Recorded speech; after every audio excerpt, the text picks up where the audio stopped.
तुलसी जी का कथा में से एक कथा आती है। हनुमान जी सूर्य को निगल लेते हैं। बुद्धिजीवी, हेतुवादी, दार्शनिक, कथाकारों और पंडितों ने अपना तर्क रखते हैं। सूर्य को निगलना असंभव सी बात है, वो फिर एक बंदर के लिए। पर मेरा विचार ये है, तुलसी जी ने हनुमान जी को सूर्य से ज्यादा पावरफुल बनाया, पर हनुमान जी को पता नहीं था वो सूर्य से ज्यादा पावरफुल है।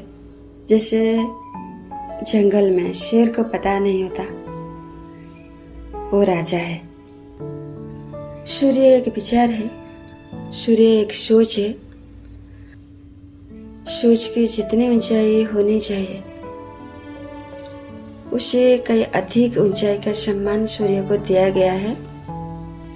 पर तुलसी जी ने हनुमान जी का ऊंचाई को सूर्य से अधिक मानते हैं, क्योंकि सूर्य है प्रकृति। सूर्य का अस्तित्व प्रकृति के भीतर है, प्रकृति के लिए है। हनुमान जी रहे चेतना। जीवन का कोई अस्तित्व नहीं, कोई आकार नहीं, जीवन लिमिटलेस।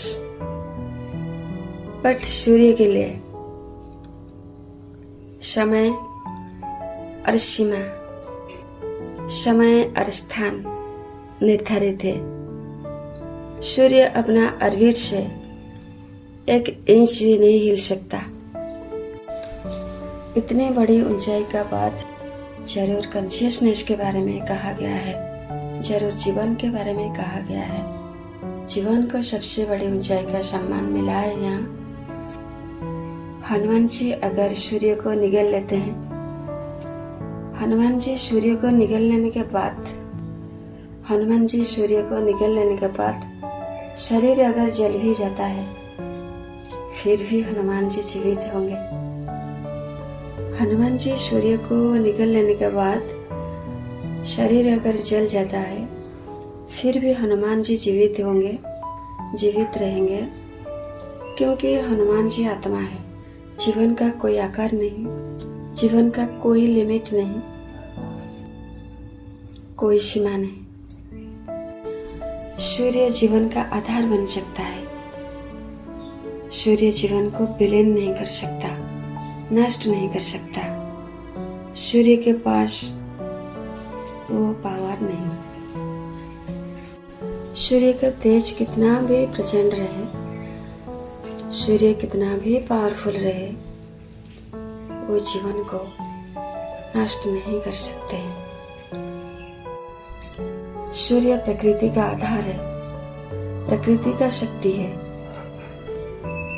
बट जीवन समग्र पंच महाभूत शक्ति का आधार है। यहाँ आत्मा रहे श्री राम जी, हनुमान जी का जीवन, हनुमान जी का प्राण श्री राम जी। श्री राम जी में कोटि सूर्य का तेज है, कोटि सूर्य का समग्रता में एक राम।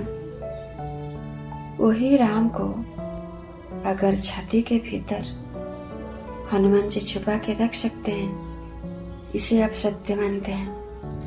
एक सूर्य को अगर निगल लेते हैं, वो किस्सा झूठ। आस्तिकवादी लोगों के लिए ये एक मामूली विचार, नास्तिकवादी लोगों के लिए बड़ी ऊंचाई का बात है। सत्य का कोई सीमा नहीं, सत्य के लिए कोई तर्क नहीं, सत्य के लिए कोई बंधन नहीं। सत्य का सीमा निर्धारण आप कर ही नहीं सकते हैं। सत्य का कोई आकार नहीं, सत्य को आप विलीन नहीं कर सकते हैं।